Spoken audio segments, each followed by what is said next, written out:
안녕하세요. 이번 시간에는 78쪽에 나와 있는 기단과 전선에 대해서 학습하도록 하겠습니다. 이번 시간부터는 본격적으로 날씨에 대해서 배우는 것입니다. 그래서 이번 시간부터 이제 배우는 내용을 공부를 열심히 하면 우리가 이제 일기예보에서 나오는 내용들을 이제 우리가 이해할 수 있습니다. 자, 그러면 먼저 기단과 전선에 대해서 학습할 건데, 이 기단과 전선을 나누어서 기단을 먼저 학습하고 그리고 전선은 다음에 이렇게 학습하도록 하겠습니다. 기단부터 먼저 학습하도록 하겠습니다. 기단, 새로운 용어죠. 기단이 과연 무엇인지 알아보도록 합시다.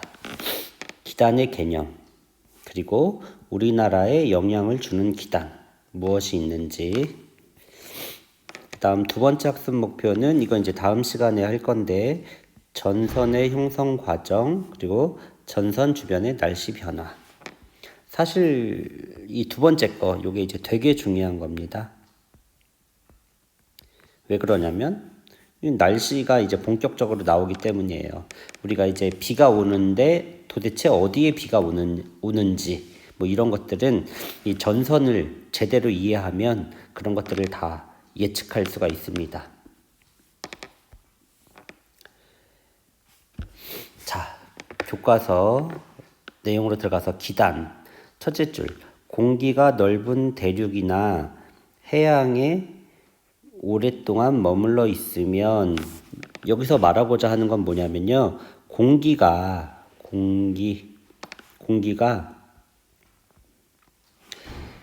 대륙 위에 있을 수도 있고, 두 번째 바다 위에 있을 수도 있습니다. 그렇다면 대륙과 바다 위에 공기가 있을 때 그 공기의 차이점은 무엇이냐? 대륙 위에 있을 때는 건조합니다. 그리고 바다 위에 있을 때는 습합니다.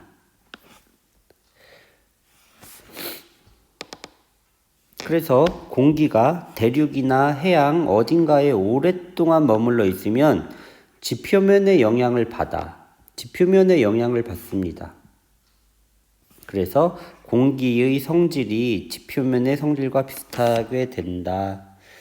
지표면의 성질과 비슷해진다. 그래서 공기가 대륙 위에 오래 있으면 건조한 공기가 되고, 바다 위에 오래 있으면 습도가 높은 공기가 된다. 뭐 별로 어렵지 않죠. 이처럼 넓은 범위에 걸쳐 기온과 습도의 성질이 비슷한 대규모의 공기 덩어리를 기단이라고 한다. 기단이 뭐냐면 대규모의 공기 덩어리, 공기가 모여있는 단체, 공기 덩어리를 기단이라고 합니다. 이 기단은 두 가지 성질을 가지고 있는데 기온과 습도를 가지고 있습니다. 자, 이 기온은 무엇과 연관이 있냐면 위도하고 연관이 있습니다. 위도는 저위도와 고위도로 나뉘죠.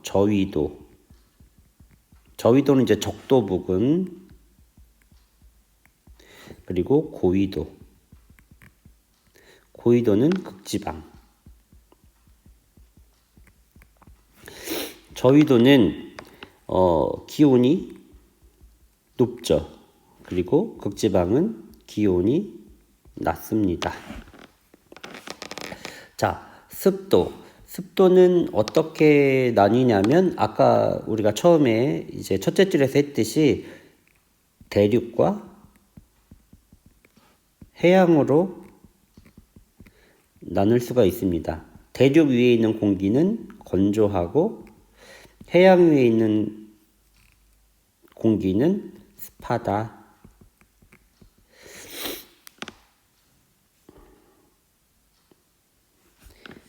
셋째 줄, 기단은 세력이 커지거나 작아지면서 주변 지역의 날씨에 영향을 준다. 당연히 주변 지역의 날씨에 영향을 주겠죠. 왜 그러냐면 습한 공기가 다가오면 당연히 습해지고, 그리고 따뜻한 공기 덩어리가 다가오면 당연히 주변 날씨는 따뜻해지겠죠. 이렇게 기단은 주변 날씨에 영향을 준다. 그래서 우리나라 날씨는 기단과 어떤 관련이 있을까? 그래서 우리나라에 영향을 주는 그 기단이 무엇인지 이제 다음 페이지에서 배우게 됩니다. 요거 뭐 쉽지만 시험에는 꼭 반드시 나오는 쉽지만 중요한 것. 왜? 우리나라에 영향을 주니까. 우리나라가 지금 뭐 일본에 비 오는지 뭐 미국에 비 오는지 중요하지가 않잖아요. 그래서 우리나라에 영향을 주는 기단, 과연 이 기단이 무엇인지 당연히 중요하겠죠. 그래서 시험에 잘 나오는 것입니다. 우리나라에 영향을 주니까. 이 우리나라에 영향을 주는 기단은 보통 이제 계절별로 영향을 주는 기단이 있습니다. 크게 우리나라 계절은 4개죠. 봄, 여름, 가을, 겨울. 그래서 이 봄, 여름, 가을, 겨울에 어떤 기단이 영향을 주는지 이제 오른쪽 페이지에 나옵니다. 자, 해보기 보면 우리나라 날씨는 어떤 특징이 있을까? 제목이 이런 거고, 학습목표 보면 우리나라의 계절에 따른 날씨의 특징 중요하다고 했죠. 중요하다고 했고, 이것이 바로 요 밑에 표입니다. 표도 당연히 중요하겠죠. 이거 중요합니다. 그래서 이 특징 이제 쓰는 건데, 이 특징 어떻게 쓰느냐? 오른쪽 페이지에 있습니다. 오른쪽 페이지에 우리가 이제 줄 쳐가면서 공부할 건데, 줄 쳐서 공부한 후에 여러분들이 이제 줄 친 것을 근거로 여기에 기록하면 됩니다. 나중에 이제 등교 계약을 하면 그때 책 검사를 할 건데, 그 책 검사를 할 때 확인하도록 하겠습니다. 자, 오른쪽 페이지 보면 우리나라에 영향을 주는 기단 중요하다고 그랬죠. 왜? 우리나라니까. 우리나라에 영향을 주는 기단은 이렇게 크게 4가지가 있는데, 우리는 기단의 성질은 크게 2가지를 가지고 있다고 했죠. 기단의 성질은 크게 2가지를 가지고 있는데 뭐냐면 온도하고 또 뭐였죠? 습도입니다. 온도는 위도하고 상관이 있고, 습도는 대륙이냐 해양이냐 이것과 상관이 있다고 했죠. 그래서 요 기본적인 것을 잘 이해하고 있으면 쉽게 이해할 수 있습니다. 외우지 않아도.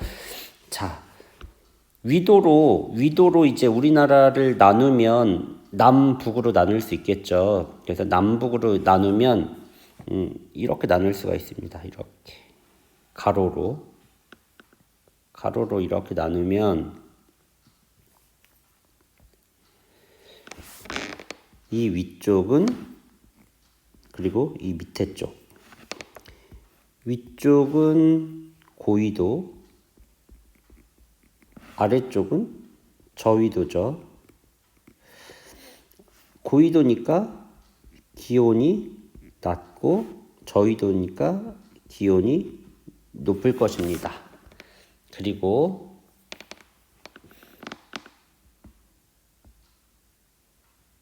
이제 이렇게 나눠볼까요? 이렇게 나누면 이쪽은 대륙, 그리고 이쪽은 해양이죠. 그래서 대륙은 건조한 특징이 있을 것이고, 해양은 습하겠죠. 자, 그러면 이제 하나씩 알아볼까요? 하나씩. 자, 먼저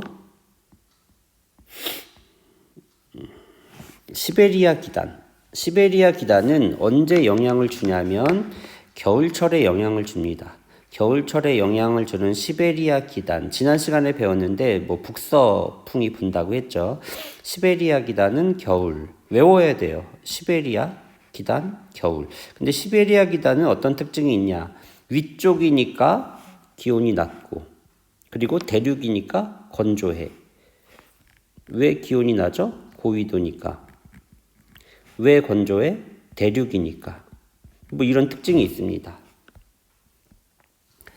다음, 초여름. 오호츠크의 기단인데 기온이 낮고 습해. 기온이 왜 낮아요? 고위도. 그리고 습해. 왜? 바다 위니까, 해양이니까. 그래서 뭐 별로 어렵지 않습니다. 오호츠크의 기단, 초여름. 그리고 봄과 가을에 황사가 많이 일어나죠. 왜? 중국에서 바람이 오니까. 양쯔강 기단, 봄과 가을은 양쯔강 기단 외워야 되고, 양쯔강 기단은 어디? 대륙이죠. 대륙이니까 건조해. 그리고 밑에 있으니까 기온이 높아. 이거는 저위도니까. 그리고 이것은 대륙이니까. 별로 안 어렵죠. 그리고 북태평양 기단은 그러면 밑에 있나요? 위에 있나요? 밑에 있으니까 여기는 우리가 한번 맞춰봅시다. 밑에 있으니까 기온이 높고 바다이니까 습하다. 이런 특징이 있죠. 그래서 위에 이렇게 보면은 기온이 높고 습해 이렇게 나와 있죠.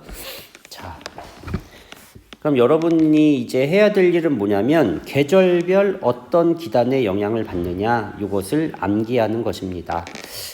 뒤에서 이제 우리가 또 배우겠지만 요 초여름 오호츠크의 기단은 뭐 중요한 게 있기 때문에 한번 설명하겠습니다.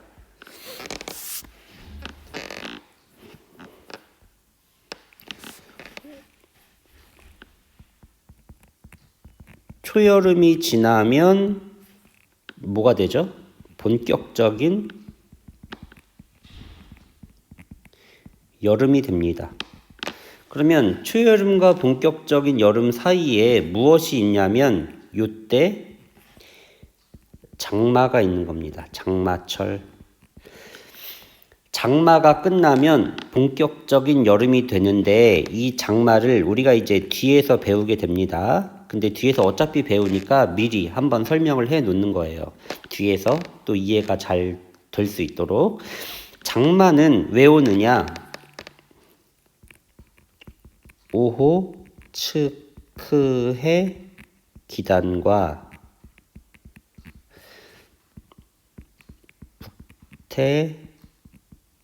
북태평양 기단이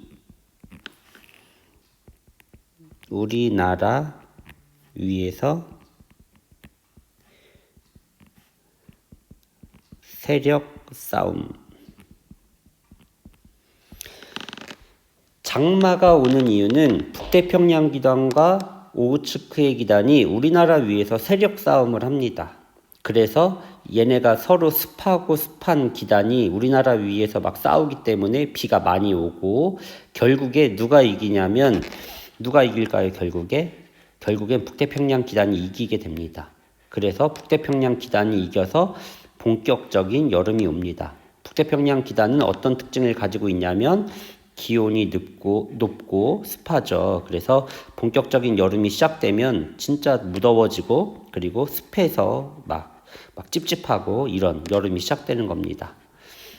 뭐 어쨌든 중요한 거니까 지금 한번 들어놓고 또 나중에 다시 학습하도록 하겠습니다.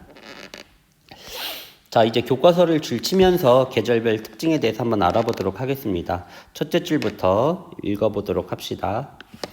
우리나라는 중위도 지방의 대륙과 해양의 경계에 위치하기 때문에 계절에 따라 서로 다른 기단의 영향을 받는다. 먼저 겨울에는 어떤 특징이 있냐면 한랭건조. 한랭하다는 말은 차갑고 그리고 건조한 시베리아 기단의 영향을 받아 한랭하니까 춥고 건조한 날씨가 나타나고 한파, 뭐 되게 추운 걸 말하죠. 한파가 발생합니다. 이거 우리가 뭐 겪어봤으니까 다 아는 내용들이죠. 어렵지 않고. 그렇다면 여름은 어떤 특징이 있냐면 고온다습. 북태평양 기단의 영향을 받습니다. 고온, 온도가 높으니까 무덥고 다습, 습도가 많으니까 습한 날씨. 그래서 폭염, 밤에도 더운 열대야. 뭐 이게 여름의 특징입니다. 요 옆에 뭐 폭염과 열대야에 대해서 나와 있는데 폭염은 하루 최고 기온이 33도를 넘는 매우 심한 더위를 뜻하고 열대야는 밤이 25도 이상일 때 열대야라고 한답니다. 상식이죠. 뭐 시험에 뭐 나오니 안 나오느냐가 중요한 게 아니라. 그리고 다음 이제 여름과 겨울을 했으니까 이제 봄과 가을 뭉뚱거려서 봄과 가을에는 온난 건조한 양쯔강 기단의 영향을 받고 그리고 대륙이기 때문에 건조 그리고 밑에니까 따뜻. 초여름은 이거 이제 시험에 나오기도 한다고 하면서 위에다가 설명해 줬죠. 초여름은 한랭 다습한 오후축해 기단인데 위쪽이 한랭하기 때문에 저온 현상이 나타나기도 하고 동해안에는 장마철 오후축해 기단과 북태평양 기단이 만나 장마전선이 형성. 그래서 요거는 중요하다고 위에서 설명을 해줬습니다. 장마철은 오후축해 기단, 북태평양 기단. 장마가 끝나면 뭐라고 그랬죠? 본격적인 여름. 장마가 끝나면 본격적인 여름이 됩니다. 그런데 이 여름에는 우리나라 어디에 영향을 받는다고 했죠? 어떤 기단? 북태평양 기단. 근데 북태평양 기단은 어떤 특징이 있었죠? 온도가 높고 그리고 바다니까 습하다. 그래서 우리나라 여름은 특징이 어떠냐? 습도가 매우 높고 그리고 무더위, 매우 덥다. 왜? 북태평양 기단의 영향을 받기 때문에. 뭐 이해가 되죠? 자, 여기서 줄친 내용들을 옆 페이지 표에 이제 정리할 수 있도록 하세요. 그건 숙제입니다. 표 여기 옆에 보면은 여기에다가 정리하는 게 숙제입니다. 자, 스스로 확인하기 요것도 이제 각자 알아서 1번, 2번 숙제. 또 여기 또 숙제 안 써놓으면 또 숙제 아니라고 또 우길 수도 있으니까 숙제.